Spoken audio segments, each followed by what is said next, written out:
നമസ്കാരം. തിയേറ്റർ റിലീസിന് ശേഷം ഇപ്പോൾ ആമസോൺ പ്രൈം വീഡിയോയിൽ സ്ട്രീം ചെയ്യുന്ന ഒരു തമിഴ് ചിത്രത്തെക്കുറിച്ചാണ് ഇന്ന് നമ്മൾ മൺസൂൺ മീഡിയയിൽ സംസാരിക്കുന്നത്. 10 Hours. കേരളത്തിൽ റിലീസ് കഴിഞ്ഞ് ഒരാഴ്ച കഴിഞ്ഞപ്പോൾ ഇത് പ്രൈമിൽ എത്തിയെന്ന് തോന്നുന്നു. ഇളയരാജ കലിയപെരുമാൾ തിരക്കഥ എഴുതി സംവിധാനം ചെയ്ത ചിത്രത്തിൽ സിബി സത്യരാജാണ് പ്രധാന വേഷത്തിൽ പോലീസ് ഓഫീസറായിട്ട് എത്തിയിരിക്കുന്നത്. ആത്തൂർ പോലീസ് സ്റ്റേഷനിലെ കാസ്ട്രോ ആണ് നായക കഥാപാത്രം. അടുത്ത ദിവസം ശബരിമലയ്ക്ക് പോകാനുള്ള തയ്യാറെടുപ്പിൽ കൂടെയാണ്. വൈകുന്നേരം ഈ ഒരു സമയത്ത് ഒരു പോലീസ് മിസ്സായി എന്നൊരു പരാതി ലഭിക്കുകയും അതിനെക്കുറിച്ച് അന്വേഷിക്കുകയും ചെയ്യുന്നു. ആ ഘട്ടത്തിൽ ഒരാൾ പോലീസ് കൺട്രോൾ റൂമിലേക്ക് വിളിച്ചു പറയുന്നു, ഓടിക്കൊണ്ടിരിക്കുന്ന ഒരു ബസ്സിൽ വെച്ച് ഒരു പെൺകുട്ടി ആക്രമിക്കപ്പെട്ടു എന്നുള്ളത്. ഈ രണ്ട് കാര്യങ്ങളിലൂടെയുള്ള പോലീസ് ഓഫീസറുടെയും സംഘത്തിന്റെയും അന്വേഷണവും സത്യം കണ്ടുപിടിക്കാനുള്ള ശ്രമങ്ങളുമൊക്കെയാണ് ചിത്രം പറയുന്നത്. ക്രൈമുമായി ബന്ധപ്പെട്ടൊരു സംഭവം സിനിമയിലുണ്ട്. ബസ് റിലേറ്റഡ് ആയിട്ടുള്ളൊരു പരിപാടിയാണ്.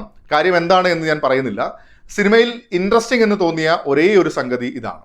അപ്പോഴും ഗംഭീരമെന്നല്ല, മൊത്തത്തിൽ സിനിമ നോക്കുന്ന സമയത്ത് അല്പമെങ്കിലും ഒരു താല്പര്യം ജനിപ്പിക്കാൻ ഒന്ന് ശ്രദ്ധിച്ചിരിക്കാൻ സാധിച്ചത് ഈ ഒരു പരിപാടിയിൽ മാത്രമാണ് എന്നുള്ളത്. ക്രൈം ഇൻവെസ്റ്റിഗേഷൻ ത്രില്ലറുകളൊക്കെ ധാരാളമായി കാണുന്ന ഒരാളാണെങ്കിൽ അത്ര എക്സൈറ്റിംഗ് ആയ രീതിയിലല്ല സിനിമയുടെ ഒരു ട്രീറ്റ്മെന്റ് എന്നുള്ളത്. ഒരു രാത്രി 10 മണിക്കൂറിനുള്ളിൽ നടക്കുന്ന ഒരു കഥയാണ് ഈ ചിത്രം പറയുന്നത്. കഥയിൽ വലിയ പുതുമ എന്ന നിലയിൽ അനുഭവപ്പെട്ടില്ല എങ്കിൽ കൂടെയും അത്യാവശ്യം ത്രില്ലിംഗ് ആയി കൊണ്ടുപോകാനുള്ള ഒരു എലമെന്റ് സിനിമയിലുണ്ട് എന്ന് തന്നെ പറയാം. പക്ഷേ അതിനെ ഒരു രീതിയിലും ഡെവലപ്പ് ചെയ്യാതെ, പല കാര്യങ്ങളെയും ലോജിക്കലായി പോലും പരിഗണിക്കാതെ നായകൻ തന്നെ എല്ലാം ചെയ്യണം എന്ന നിലയിലൊക്കെ അവതരിപ്പിച്ചപ്പോൾ മൊത്തത്തിൽ നിരാശപ്പെടുത്തിയ അനുഭവമായി മാറുകയാണ് 10 Hours എന്ന സിനിമ. ഇതിലൊരു ക്രൂഷ്യൽ മൊമെന്റ് എന്ന് പറയുന്നത് ബസ്സിൽ വെച്ച് നടക്കുന്ന ഒരു കൊലപാതകമാണ്. അതും ഓടിക്കൊണ്ടിരിക്കുന്ന ബസ്സിൽ വെച്ച് നടക്കുന്ന കൊലപാതകം. തുടക്കത്തിൽ തന്നെ അതിൻ്റെ ഒരു അന്വേഷണമൊക്കെ വളരെ ലൂസാക്കിയത് മനഃപൂർവ്വമാണെന്ന് പിന്നീട് തോന്നി. എങ്കിലല്ലേ സിനിമയുടെ നീളം ഇങ്ങനെ കൂട്ടാൻ പറ്റുകയുള്ളൂ. അങ്ങനെ മൊത്തത്തിൽ വലിപ്പിക്കൽ പരിപാടി കുറച്ചധികമാണ് 10 Hours എന്ന സിനിമയിൽ. അന്വേഷണം വില്ലനിലേക്ക് എത്തുമ്പോൾ തീർത്തും നിർവികാരമായി പോകുന്ന ഒരു ത്രില്ലർ. അതാണ് മൊത്തത്തിൽ 10 Hours എന്ന സിനിമ.